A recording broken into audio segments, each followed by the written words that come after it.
اعوذ باللہ من الشیطان الرجیم بسم اللہ الرحمن الرحیم اللہم صلی علی محمد وعلی محمد وجل ورودہم اجمعین۔ ویورز، آج کا چیپٹر حضرت ابراہیم علیہ السلام کا قصہ بیان کیا جاتا ہے، تو چلیں شروع کرتے ہیں۔ بسم اللہ الرحمن الرحیم۔ الحمدللہ رب العالمین، والصلاة والسلام علی سید الانبیاء والمرسلین محمد وآل طیبین الطاہرین، اما بعد۔ امیر المومنین حضرت علی بن ابی طالب علیہ السلام نے فرمایا، تمام حمد اس خدا کے لیے ہے جو نظر آئے بغیر جانا پہچانا ہوا ہے اور سوچ بچار میں پڑے بغیر پیدا کرنے والا ہے۔ وہ اس وقت بھی دائم و برقرار تھا جبکہ نہ برجوں والا آسمان تھا، نہ بلند دروازوں والے حجاب تھے، نہ اندھیری راتیں، نہ ٹھہرا ہوا سمندر، نہ لمبے چوڑے راستوں والے پہاڑ، نہ آڑی ترچھی پہاڑی راہیں، اور نہ یہ بچھے ہوئے فرشوں والی زمین، ناقص بل رکھنے والی مخلوق تھی۔ وہی مخلوقات کو پیدا کرنے والا اور اس کا وارث ہے، اور کائنات کا معبود اور ان کا رازق ہے۔ سورج اور چاند اس کی منشا کے مطابق ایک ڈھیرے پر بڑھے جانے کی سرتور کوششوں میں لگے ہوئے ہیں، جو ہر نئی چیز کو فرسودہ اور دور کی چیزوں کو قریب کر دیتے ہیں۔ اس نے سب کو روزی بانٹ رکھی ہے، وہ سب کے عمل و کردار اور سانسوں کے شمار تک کو جانتا ہے۔ وہ چوری چھپی نظروں اور سینے کی مخفی نیتوں اور سلب میں ان کے ٹکانوں اور شکم میں اس کے سونپے جانوں کی جگہوں کا احاطہ کیے ہوئے ہے، یہاں تک کہ ان کی عمریں اپنی حدود و انتہا کو پہنچ جائیں۔ وہ ایسی ذات ہے کہ رحمت کی وسعتوں کے باوجود اس کا عذاب دشمنوں پر سخت ہے، اور عذاب کی سختیوں کے باوجود دوستوں کے لیے اس کی رحمت وسیع ہے۔ جو اسے دبانا چاہے اس پر قابو پا لینے والا، اور جو اس سے ٹکر لینا چاہے اسے تباہ و برباد کرنے والا، اور جو اس کی مخالفت کرے اس سے رسوا و ذلیل کرنے والا، اور جو اس سے دشمنی برتے اس پر غلبہ پانے والا ہے۔ جو اس پر بھروسہ کرتا ہے وہ اس کے لیے کافی ہو جاتا ہے، اور جو کوئی اس سے مانگتا ہے اسے دے دیتا ہے، اور جو اسے قرضہ دیتا ہے یعنی اس کی راہ میں خرچ کرتا ہے وہ اسے ادا کرتا ہے۔ جو شکر کرتا ہے اس سے بدلہ دیتا ہے۔ اللہ کے بندو، اپنے نفسوں کو تولے جانے سے پہلے تول لو، اور محاسبہ کیے جانے سے قبل خود اپنا محاسبہ کر لو۔ گلے کا پھندا تنگ ہونے سے پہلے سانس لے لو، اور سختی کے ساتھ ہانکے جانے سے پہلے مطیع و فرما بردار بن جاؤ۔ اور یاد رکھو کہ جسے اپنے نفس کے لیے یہ توفیق نہ ہو کہ وہ خود اپنے کو وضع بند کر لے اور برائیوں پر متنبع کر دے، تو پھر کسی اور کی بھی بند و توبیخ اس پر اثر نہیں کر سکتی۔ نمرود نے اپنی قوم سے مشورہ لیا کہ ابراہیم سے کیا سلوک کرنا چاہیے۔ بت پرستوں نے یک زبان ہو کر کہا، اگر تمہیں کچھ کرنا ہی ہے تو اسے آگ میں جلا دو اور اپنے معبودوں کی مدد کرو۔ کافر نمرود کا غیظ و غضب جناب حضرت ابراہیم علیہ السلام کے خلاف بہت بڑھ گیا، اور اس نے لوگوں سے مشورے کے بعد یہ طے کیا کہ جناب حضرت ابراہیم علیہ السلام کو زندہ آگ میں جلا دیا جائے۔ اس نے جناب حضرت ابراہیم علیہ السلام کو قید کر دیا اور انہیں آگ میں جلانے کا انتظام کیا جانے لگا۔ چنانچہ نمرود کے حکم سے جناب حضرت ابراہیم علیہ السلام کو زندان میں بند کر دیا گیا، اور اعلان عام کر دیا گیا کہ تمام لوگ ایندھن اکٹھا کریں۔ ایک گہری اور کھلی جگہ کا انتخاب ہوا۔ تمام بت پرست گروہ در گروہ ایندھن لا کر اس مقام پر ڈھیر لگاتے گئے۔ پوری قوم نے مل کر ایک ماہ تک لکڑیاں جمع کیں، اور پھر ان میں آگ دے کر اسے مشتعل کیا گیا، یہاں تک کہ شعلے بلند ہو کر آسمان سے باتیں کرنے لگے۔ روایتوں میں آگ کی کیفیت یہ بتائی گئی ہے کہ اس کے اطراف میں 3 میل پرندے پرواز نہیں کر سکتے تھے۔ نمرود نے اپنے لیے ایک بہت ہی اونچا مقام تعمیر کرایا تھا تاکہ وہاں سے بیٹھ کر حضرت ابراہیم علیہ السلام کا تماشا دیکھ سکے۔ اگرچہ حضرت ابراہیم علیہ السلام کو جلانے کے لیے تھوڑی مقدار میں ایندھن کافی تھا، لیکن دشمن یہ چاہتے تھے کہ جناب حضرت ابراہیم علیہ السلام کے بارے میں ان کے دل میں جس قدر کینہ و حسد ہے اسے ظاہر کریں، اور یہ ماجرا تمام کے لیے عبرت حاصل کرنے کا موجب بنے۔ نیز نمرود کی بدماشی اور عظمت کا سکہ تمام دلوں پر بیٹھ جائے تاکہ آئندہ کسی میں ایسا کرنے کی جرات و ہمت نہ ہو۔ آخر جناب حضرت ابراہیم علیہ السلام کو آگ میں ڈالنے کا مقررہ دن آ گیا۔ اس صحرا کے ایک طرف نمرود کے لیے ایک بہت بلند محل بنایا گیا تھا۔ نمرود اس کی چوٹی پر چڑھ گیا تاکہ جناب حضرت ابراہیم علیہ السلام کے جلنے کا منظر دیکھے اور لطف اٹھائے۔ ایندھن کو آگ دکھائی گئی تو آگ کے شعلے آسمان سے باتیں کرنے لگے۔ وہ شعلے اس قدر بلند تھے کہ ان کے اوپر سے کوئی بھی پرندہ پرواز نہیں کر سکتا تھا، اور اگر کوئی پرندہ ان شعلوں کے اوپر سے گزرنے کی کوشش کرتا تو جل کر آگ میں گر جاتا۔ چنانچہ آتش کدہ میں آگ بھڑکائی گئی۔ پھر سوال پیدا ہوا کہ اس بھڑکتی ہوئی آگ میں حضرت ابراہیم علیہ السلام کو کیسے ڈالا جائے۔ بس نمرودی اس فکر میں تھے کہ جناب حضرت ابراہیم علیہ السلام کو آگ میں کیسے پھینکا جائے کہ شیطان ان لوگوں کے پاس گیا اور انہیں منجیک بنانے کی ترکیب بتائی۔ منجیک تیار ہو گئی اور اس میں حضرت ابراہیم علیہ السلام کو بٹھایا گیا۔ اس وقت آزر حضرت ابراہیم علیہ السلام کے پاس گیا اور اس نے حضرت ابراہیم علیہ السلام کو تماچا مار کر کہا، اب بھی ہمارا دین قبول کر لو، اور ساتھ ہی تند و تیز لہجے میں کہا، اپنے عقیدے سے دستبردار ہو جاؤ۔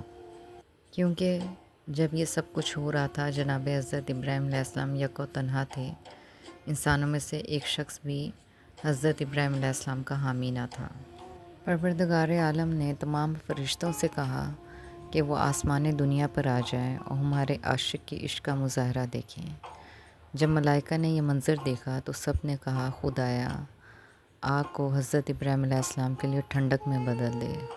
اس وقت زمین نے چیخ کر خدا سے عرض کیا، پروردگار عالم، اکیلا ابراہیم علیہ السلام تو میری پشت پر تیری عبادت کرتا ہے، آج اسے بھی جلایا جا رہا ہے۔ رب العزت نے فرمایا، اگر اس نے مجھ سے دعا کی تو میں اس کی مدد کروں گا۔ حضرت جبرائیل امین علیہ السلام نے عرض کیا، پروردگار عالم، تیرا خلیل حضرت ابراہیم علیہ السلام جل جائے گا۔ رب العزت نے فرمایا، اگر اس نے مجھ سے مدد طلب کی تو میں اس کی ضرور مدد کروں گا۔ حضرت جبرائیل علیہ السلام نے پھر کہا، پروردگار عالم، روئے زمین پر یہی تو اکیلا انسان ہے جو تیری عبادت کرتا ہے، تو نے اس پر بھی دشمن کو مسلط کر دیا ہے۔ رب العزت نے فرمایا، خاموش ہو جا، تجھ جیسا بندہ ہی ایسے باتیں کہتا ہے جسے کسی چیز کے ضائع ہونے کا خوف ہو۔ وہ میرا بندہ ہے، جب چاہوں اسے لے لوں، اگر اس نے مجھ سے دعا کی تو میں اس کی دعا قبول کروں گا۔ غرض یہ کہ تمام ملکوتی موجودات جناب حضرت ابراہیم علیہ السلام کے لیے پریشان تھے۔ آسمانی فرشتے گروہ در گروہ پہلے آسمان پر آ گئے اور رب العزت کی بارگاہ میں جناب حضرت ابراہیم علیہ السلام کی نجات کے لیے التجا کرنے لگے۔ اس وقت حضرت ابراہیم علیہ السلام نے سورہ اخلاص کے الفاظ پر مشتمل یہ دعا کی، اے اللہ، اے واحد، اے احد، اے صمد، اے وہ جو نہ تو کسی کا باپ ہے اور نہ کسی کا بیٹا، اور جس کا کوئی ہمسر نہیں ہے، اپنی رحمت سے مجھے آگ سے بچا لے۔ حضرت جبرائیل علیہ السلام اترے اور حضرت ابراہیم علیہ السلام سے ملے۔ اس وقت وہ منجیک میں تھے۔ حضرت جبرائیل علیہ السلام نے فضا میں جناب حضرت ابراہیم علیہ السلام سے ملاقات کی اور حضرت ابراہیم علیہ السلام سے کہا کہ میرے لائق کوئی حاجت ہو تو بیان کریں۔ حضرت ابراہیم علیہ السلام نے کہا، تیری طرف میری کوئی حاجت نہیں ہے، البتہ خدا سے ضرور حاجت رکھتا ہوں۔ اس وقت حضرت جبرائیل علیہ السلام نے حضرت ابراہیم علیہ السلام کو ایک مشتری بنائی جس پر یہ کلمات تحریر تھے، خدا کے سوا کوئی معبود نہیں ہے، حضرت محمد صلی اللہ علیہ وآلہ وسلم اللہ کے رسول ہیں، میں خدا کی پناہ میں ہوں اور اسی پر اعتماد کرتا ہوں اور اپنا کام اس کے سپرد کرتا ہوں۔ پس حضرت ابراہیم علیہ السلام آگ کی طرف چلے تو آسمان کروٹیں لینے لگا اور زمین کے سینے سے ایک آواز بلند ہوئی کہ پروردگار عالم، تیری دنیا میں حضرت ابراہیم علیہ السلام کے سوا تیری عبادت کرنے والا فی الحال دوسرا کوئی نہیں ہے، کیا تو راضی ہے کہ انہیں آگ میں جلا دیا جائے؟ لیکن حکمت الہی خاموش رہی اور اب تک اس کی قدرت کاملہ کسی بھی منزل میں صدا رہا نہ ہوئی، شاید اس لیے کہ انسانی عمل ابھی اپنی آخری منزل تک نہ پہنچا تھا۔ اگر درمیان ہی میں قدرت الہی مزاحم ہو جاتی تو ظالموں کے ظلم کی آخری حد سامنے نہ آتی اور نہ ہی صابر کے صبر کا پتہ چلتا۔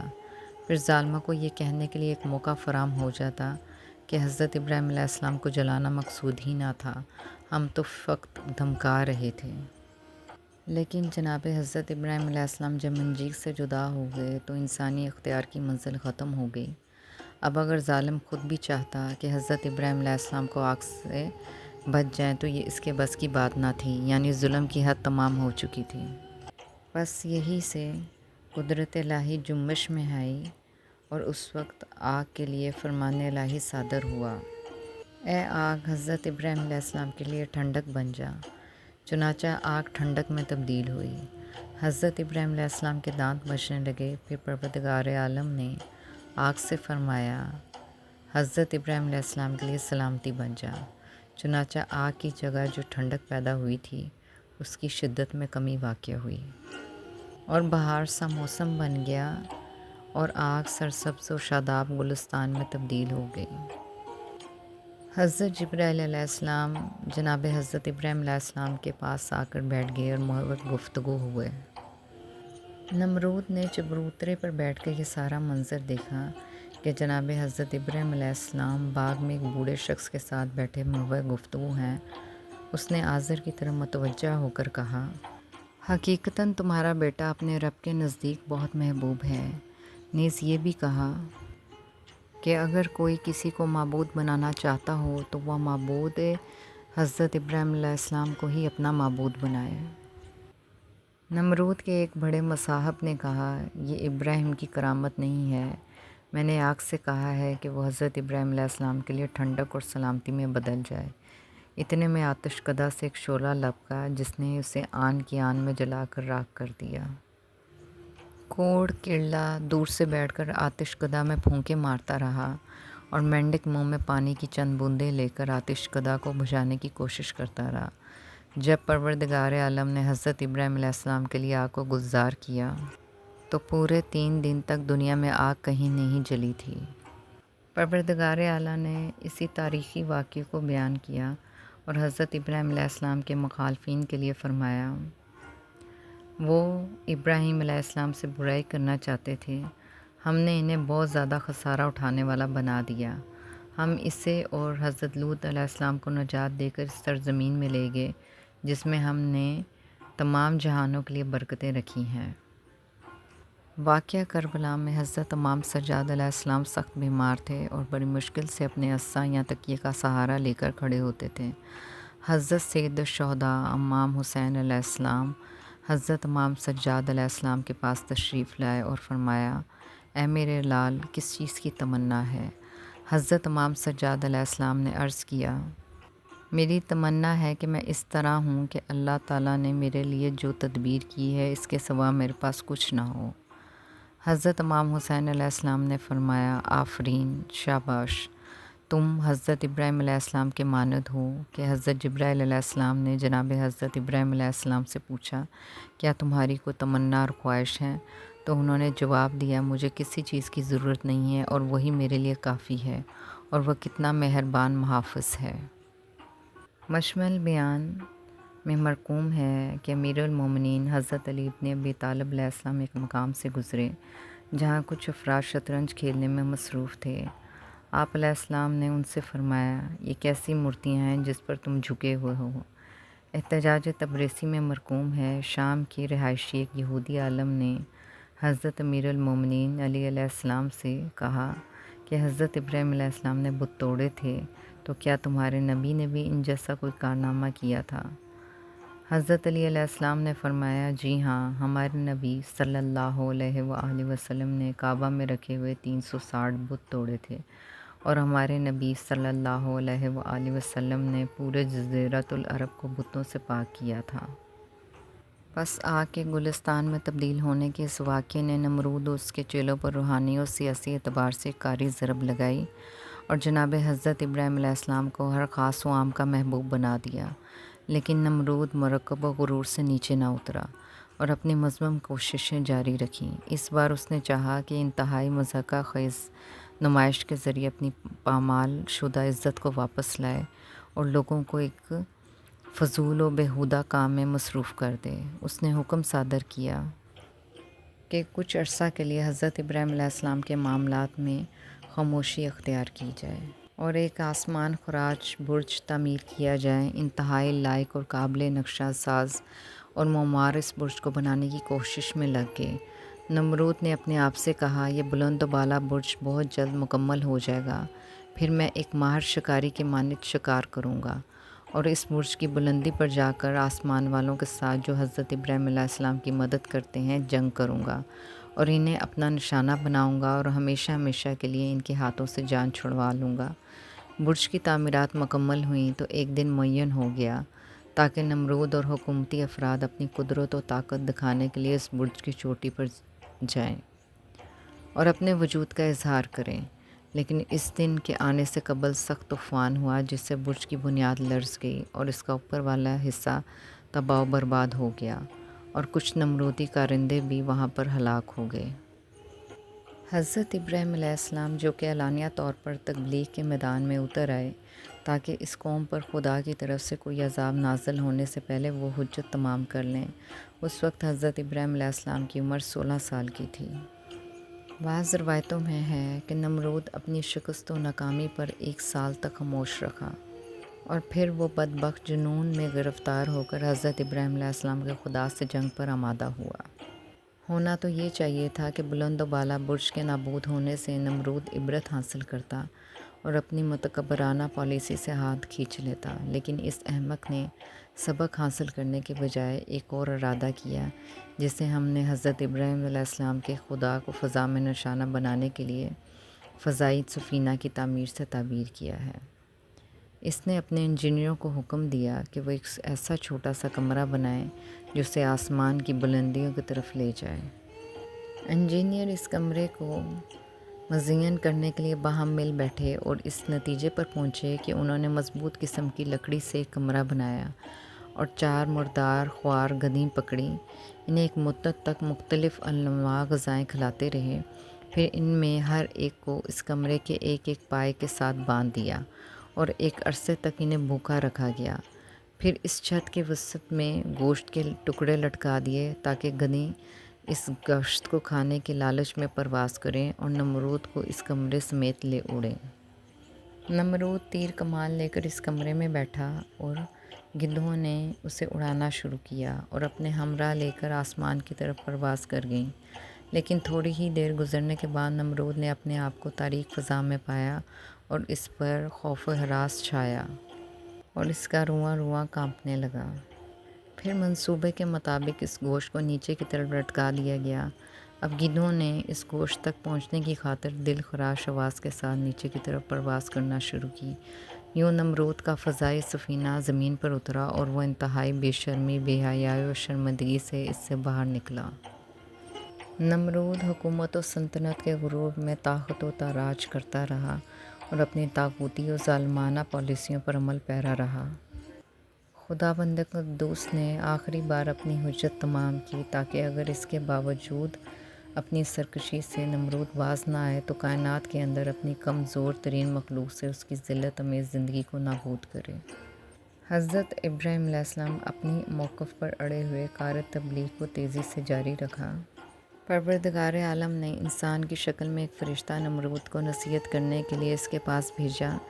اس فرشتے نے نمرود سے ملاقات کرنے کے بعد اس سے کہا، اب ان تمام بےہودگیوں اور اذیتوں کو انجام دینے اور پھر ہزیمت و شکست فاش کھانے کے بعد تمہارے لیے مناسب ہے کہ غرور کے سرکش گھوڑے سے نیچے اتر آؤ اور حضرت ابراہیم علیہ السلام کے خدا جو تمام آسمان اور زمین کا خدا ہے پر ایمان لے آؤ، نیز ظلم و ستم و شرک و استبداد سے دستبردار ہو جاؤ، ورنہ مزید مہلت کی کوئی گنجائش نہیں ہے۔ اگر تم نے اپنے طور طریقے نہ بدلے تو یاد رکھو کہ پروردگار عالم کی فوج ان گنت ہے، اس میں سے کمزور ترین لشکر تمہیں اور اس عظیم لاؤ لشکر کو ملیا میٹ کر دے گا۔ نمرود بے حیا نے ان نصیحتوں کا مذاق اڑاتے ہوئے انتہائی گستاخی اور بے شرمی کا مظاہرہ کرتے ہوئے کہا، پوری زمین پر میری طرح کسی کے پاس بھی مضبوط اور طاقتور فوج نہیں۔ اگر حضرت ابراہیم علیہ السلام کے خدا کے پاس کوئی فوج ہے تو اسے کو ہمارے مقابلے میں لے آئے، ہم ہر وقت اس کے ساتھ جنگ لڑنے کے لیے تیار ہیں۔ فرشتے نے کہا، اگر ایسی بات ہے تو اپنی فوج کو جنگ کرنے کے لیے تیار کرو۔ نمرود نے 3 روز کی مہلت مانگی۔ ان 3 دنوں میں اس نے ایک وسیع و عریض صحرا میں اپنی فوج کی نمائش کی۔ تاحد نگاہ فوج ہی فوج تھی اور کان پڑی آواز سنائی نہ دیتی تھی۔ چنانچہ نمرود نے حضرت ابراہیم علیہ السلام کو طلب کیا اور کہا، اے ابراہیم، میں تمہارے خدا سے جنگ کرنا چاہتا ہوں، کیا وہ مجھ سے مقابلہ کرنے کے لیے تیار ہے؟ جناب حضرت ابراہیم علیہ السلام نے فرمایا، کیا تو میرے خدا سے اپنی شکست کا انتقام لینا چاہتا ہے؟ پھر جناب حضرت ابراہیم علیہ السلام نے بارگاہ الہی میں عرض کی، اے پروردگار، نمرود تجھ سے جنگ کا خواہش مند ہے، اسے کیا جواب دوں؟ حکم ہوا، کہہ دو نمرود اپنا لشکر جمع کرے۔ نمرود نے جب لشکر اکٹھا کیا اور جب تمام تیاریاں مکمل ہو گئیں تو وہ تیروں، کمانوں، نیزوں اور تلواروں سے لیس لشکر کو لے کر ایک میدان میں ڈٹ گیا۔ بس یہ موضوع ابھی جاری ہے۔ والسلام۔ اللہم صلی علی محمد و آل محمد وعجل فرجہم اجمعین۔